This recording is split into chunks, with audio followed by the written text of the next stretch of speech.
Hello out there, all you wonderful people. This is Andre, the Game Idea Guy. Thank you once again for lending me your time and your ear listening into another Gamer's Thoughts discussion. And this time we're going to be talking about Nintendo and Kotaku. Obviously, because if anybody's followed me on social media, you probably saw the little clip that I made of me just walking and my reaction to Kotaku being blacklisted because of the whole situation with Nintendo. So, I'm cool with that, and then I've just been memeing, making jokes about it because of the stupidity of the situation, but it's because it's something to talk about, and it is a subject that I think I should dive into a little bit, that I'm actually going to do a discussion. Plus, I got called a bootlicker.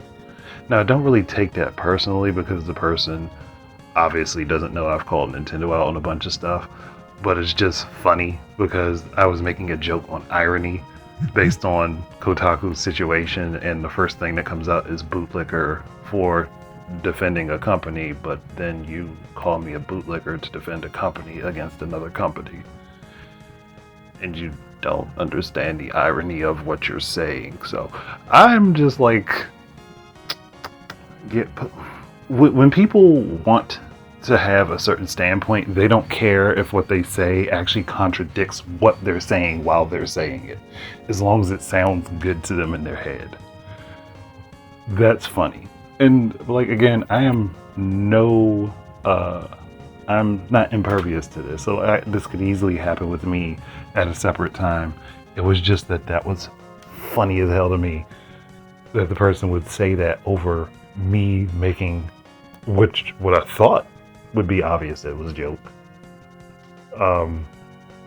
Because I said Nintendo blacklisted us over so Nintendo won't let us get free copies of their games anymore. So in order to hurt Nintendo, we're going to show leaks from Tears of the Kingdom from pirated versions of their game.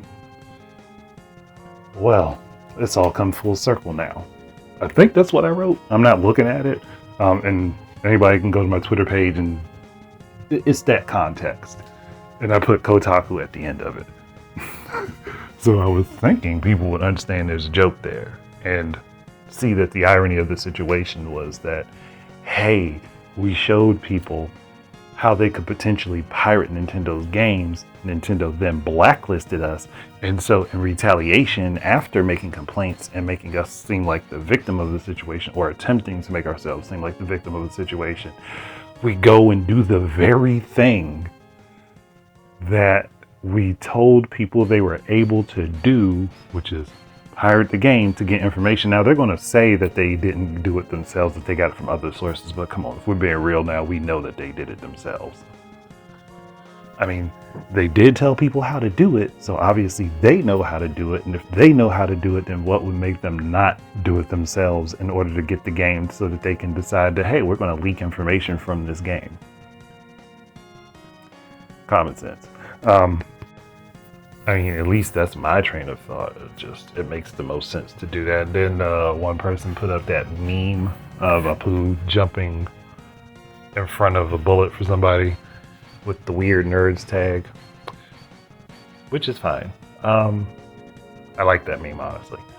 But in context, would you be okay with someone taking your stuff after you've disconnected yourself from them? They take your stuff to make content about things that you provide without your permission. So they steal stuff from you to make this content. Would you be okay with it? I mean, let's be logically consistent here, because I know for a fact, if someone stole something from me, and I've actually had to go online and search myself up multiple times to see that my editorials I used to write were stolen multiple times and get them taken down. So I've been personally in that position to have my editorials that I wrote, stuff that I put my time and energy into, things that I came up with.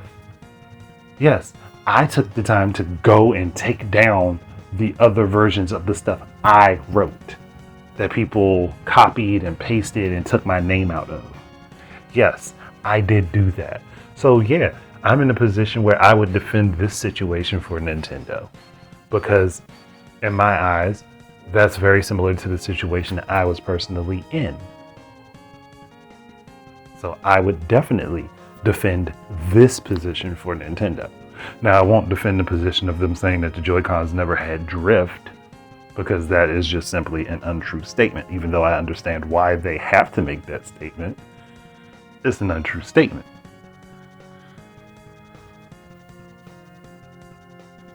But to get to the main course of this discussion, that was just the appetizer. The main course of this discussion is Kotaku. I don't know what's up with their thinking, their editors or whatever. I have no idea what's up with their thinking. You got blacklisted for a reason. You could potentially come off of the blacklist depending on how you behave towards the person that blacklisted you or the company that blacklisted you. But you do this very thing, which would cause a rift and potentially have you permanently blacklisted, which could also potentially get you blacklisted from other companies if they see you doing this. So this is a rabbit hole you may not want to go down. At least if I was one of the other gaming companies, especially if I was Microsoft or Sony and I saw that, I'd be like, nah, hold on. So, are you going to do that with my stuff? Now, let's be honest, it more likely won't, because nobody really does that with Microsoft and Sony stuff, at least not at large scale. For all of the people that say they don't want Nintendo stuff, Nintendo's trash and all of that, y'all still clamor to go steal their games. That's the sad part. But if I was Microsoft and Sony, I would potentially be looking at the same thing. Hell, if I was one of the third-party companies, I'd be potentially looking at the same thing. Like if I was Capcom, EA, anyone, I would be looking at that very stringently.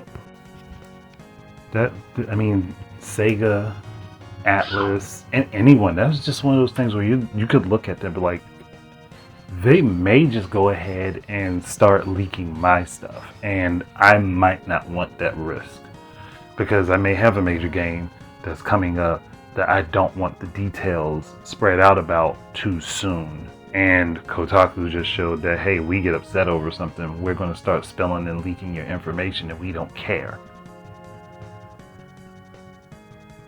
That's just how that is. You got to think forward about this stuff, not just unilaterally. But yeah, Kotaku, that was not the brightest of decisions. It was one, it shows that you did support the pirating that you claim not to support. Two, it shows that you don't care about, copyright and trademark and property rights and stuff like that and IPs. You don't care as long as you get to write an article based on something. And if you don't care about that, then that means you also don't care about having journalistic integrity. Because honestly, what you guys should have done, even if you weren't going to buy the game, at least the smarter people, what you should have done is wait until after the game was released and go ahead and then release the information that you got from playing the game. Again, I know you guys didn't buy it, and I know it's not just from the leakers, that the people that leaked the game, that you guys decided to do this. I know you guys have illegal copies. I'm going to say that directly. I know you have illegal copies of this game.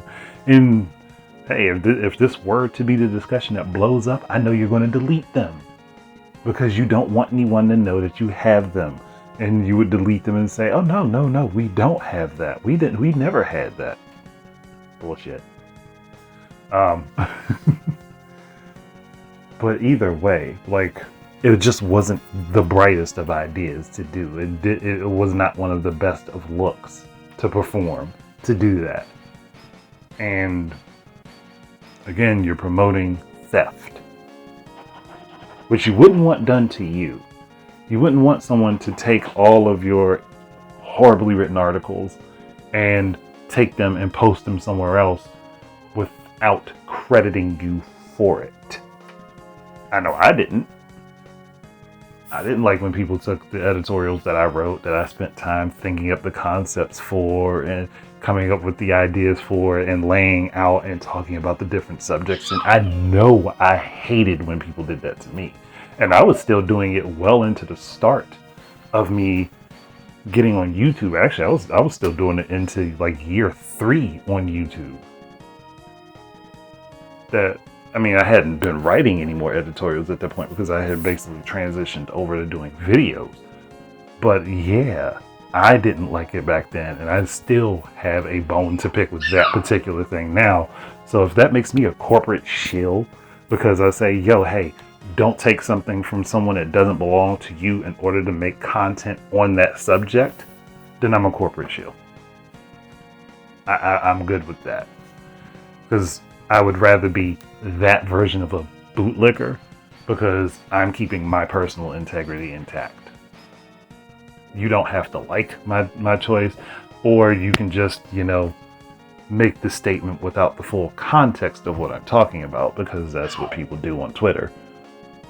But if you're going to do that, say it with your full chest, please. Just bold. Say it with your full chest, your full heart. And then, if we do get into a discussion, I will proceed to dismantle you. Just telling you. Fair warning to anybody. Because I'm not up for debating subjects. If I know I'm right on it, I'm crushing you. If I know I'm wrong, I'll back off. Simple as that. But, yeah, I think that's it. Again, Kotaku, this is a bad look. Dumb idea. Just all around not the most intelligent way you could have moved. There is no forethought in this. It was like, oh, well, we're upset.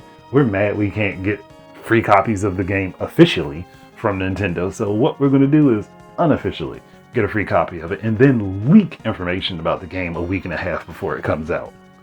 That's what we're going to do, because that's what, journalistic integrity is. We take stuff, stolen stuff, to get you the information that you want as the reader and play the victim of being, hey, we were blacklisted by the evil corporation. They were so mean to us because we told people how to go and emulate their games without permission, and doing it around the time. I think this is around the time of Metroid Dread's release. You're telling people how to emulate games around the release of a major game. Well, I'm just saying that's not the brightest of looks. It's not the brightest of moods. And if I was the company, I'd be like, yo, hold on, what are they implying here? Are you trying to tell people how to get our stuff for free? How to take our stuff for free? How to steal our stuff from us? That's kind of like a natural reaction. And then again, I personally have a modicum of experience with a similar situation. Even though I'm an unknown on the internet for the most part, and there are people that will take stuff from people that are unknown and then go out and share it as if it is their own. And those people sometimes blow up. So yeah, I most definitely ran headfirst into taking down that stuff. And I understand why Nintendo does it. Not that I agree with them every time they do it, but I do understand why they do it.